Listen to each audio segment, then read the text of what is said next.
Navalny took opposition politics out of Moscow and St. Petersburg into distant regions and small towns. He brought about a generational shift in the ranks of the Russian opposition. His following, to a large extent, comprised 20-somethings or even teens who had never experienced any other political regime other than Putin's. Navalny ridiculed Russia's elite and exposed the opulent lifestyles of some of the senior officials. The Kremlin dismissed Navalny's allegations of vast corruption and Putin's personal wealth. Navalny's movement was outlawed. Most of his senior allies fled Russia and now live in Europe. Russian officials cast Navalny as an extremist. They say Navalny intended on trying to sow the seeds of revolution to weaken Russia and make it a client state of the West.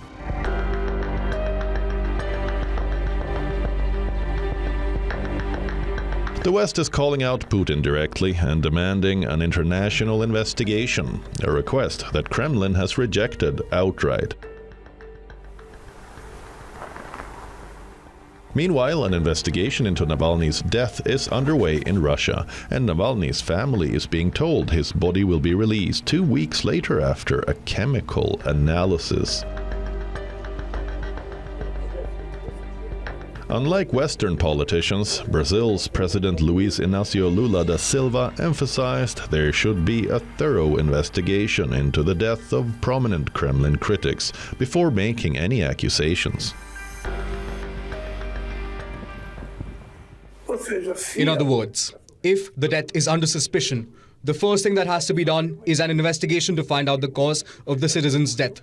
Let's say that the forensic doctors say that the man died of this or that in order to be able to do a pre-analysis, because otherwise you can make an accusation now saying someone ordered the kill, and it wasn't so. Then what? Are they going to apologize?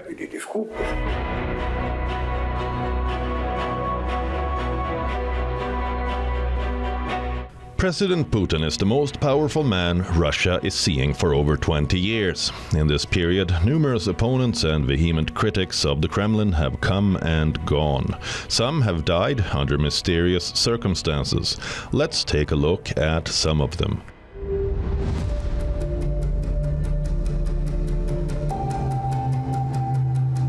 Alexander Litvinenko, a former member of the FSB security services, had become an opponent of Putin. He died of polonium-210 poisoning in London in 2006.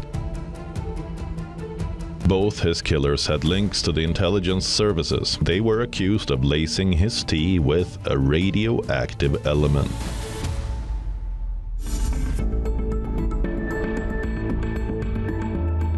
Once the deputy prime minister under Boris Yeltsin, Boris Nemtsov was a popular politician and harsh critic of Vladimir Putin. On a cold February night in 2015, Boris Nemtsov was walking across a bridge in Moscow after dinner with his Ukrainian girlfriend when an unknown assailant shot him several times in the back. Nemtsov died almost instantly, but his girlfriend escaped unhurt.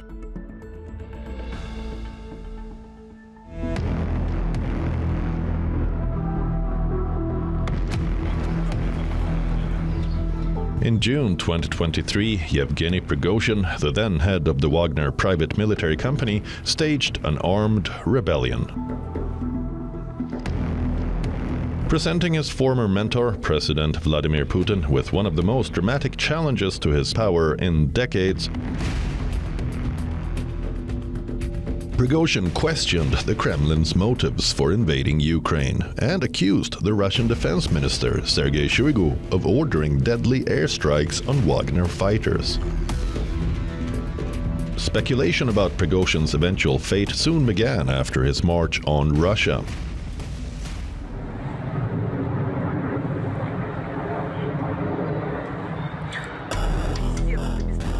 Exactly 2 months later, on the 23rd of August 2023, the mercenary leader's private jet fell out of the sky. Yevgeny Prigozhin was among the 10 people killed in the crash near Kushinkino in Tver Oblast, 100 kilometers north of Moscow. No concrete evidence, however, pointed to Kremlin's involvement. In October 2023, Vladimir Putin claimed the plane crash that killed Prigozhin was caused by hand grenades detonating inside the aircraft. It was also suggested the Wagner boss may have been on drugs.